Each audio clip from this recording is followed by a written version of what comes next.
Sanja Lončar je vodja projekta Skupaj za zdravje človeka in narave, predavateljica in avtorica mnogih zanimivih knjig. Veseli smo, da bo Sanja vsak mesec našla čas tudi za našo oddajo in za kakšen odličen nasvet. Zgodba o maščobah je zelo podobna tistim španskim ali turškim nadaljevankam, ker na začetku mislite, da veste, kdo je kdo, pa kdo je komu kaj, pa kdo je dober, pa kdo je slab, potem tam nekje pri 100. epizodi ugotovite, da se vam je vse obrnilo na glavo in podobno se je zgodilo ravno pri margarinah. Prvo smo jih občudovali kot bolj zdrave maščobe, potem smo izvedeli veliko umazanije, kako se margarine delajo, pa smo se zasukali spet nazaj k maslu, pa k maščobi, pa k cvirkom. Kaj je prava resnica? Ja, prava resnica je, da ne moremo iz besede margarina ničesar sklepati. Še vedno industrija, posebej konvencionalnih margarin, razpolaga s tako sodobnimi tehnologijami, predvsem s transesterifikacijo, ki omogoča, da zdizajnirajo maščobo, da ima točno take lastnosti, kot bi si jo želeli, ampak to so totalno nenaravne maščobe, za katere bomo verjetno šele čez 10 let ugotavljali, kaj naredijo na našem zdravju.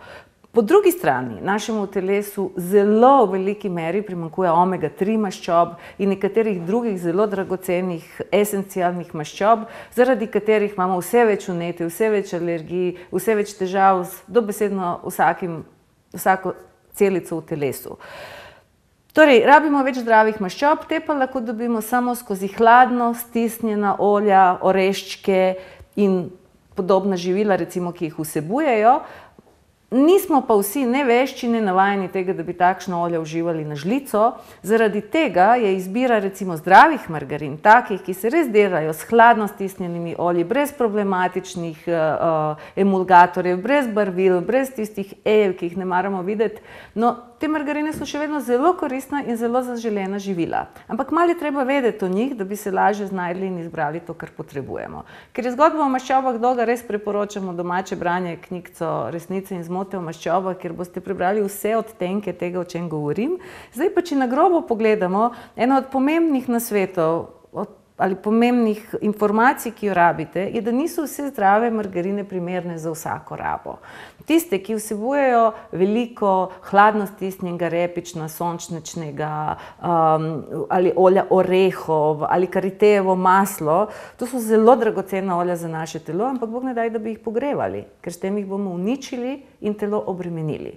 Po drugi strani pa imamo tudi zelo dobra, naravna, ekološke margarine ali recimo kokosove maščobe, ki so tako pripravljene oziroma v njih so zmešana taka olja in maščobe, ki omogočajo, ki dovoljujejo, da bi na njih kuhali, pekli, jih celo cvrli. In poglejte, recimo, če vzamemo origano, šetraj ali timijan, to so ene izmed najmočnih antioksidantov, ki jih sploh lahko najdemo v naravi.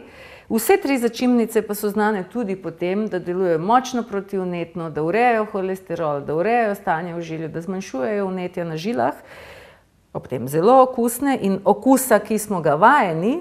Torej, izberemo margarino, ki jo želimo zaradi njenih lastnosti uživati. Naprimer, ta je zelo prav po omega-3 maščobah že poznana.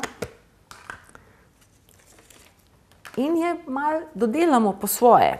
Torej, zeliščno maslo naredite preprosto tako, da začimbe, ki so vam ljube in ki jih telo že potrebuje, recimo jaz sem zdaj trenutno timijan, šetraj in origano zbrala, lahko bi pa tudi rožmarin, lahko bi tudi recimo narezali nekaj česna in uporabljamo kot zelo okusno zeliščno maslo. Lahko ga na koncu priprave hrane recimo dodajamo tudi na krompir, na ribo, edino ne cvremo in ne kuhamo na tem. Torej, takrat, ko je jed že shlajena toliko, da bi jo vi lahko pojedli, takrat lahko date tudi omega-3 maščobe, brez skrbi, da bi jih s tem poškodovali.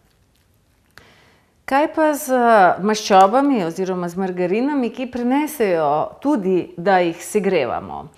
Vedeti je treba, kako se bojo obnašale. Seveda, če na njih hočete samo nekaj popeči, tle ni neke razlike. Če pa recimo z njimi delamo peciva, potem je pomembno vedeti, kaj s katero lahko dosežemo.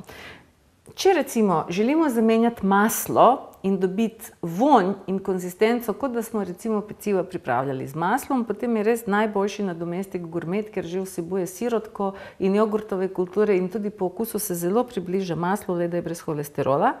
In recimo Z njimi pripravljam biskvite, mafine ali takšne piškote, za katere želim, da ostanejo trdi in mi ne razpadejo, ko jih namakam v čaju. Torej, taki ne pokajo in se ne drobijo. Če pa želimo tako pecivo za bolj rahle zobe, tako, ki se bo topilo v ustih, tako da, ko ga primete, zelo hitro popusti, je boljše uporabljati Vitagen.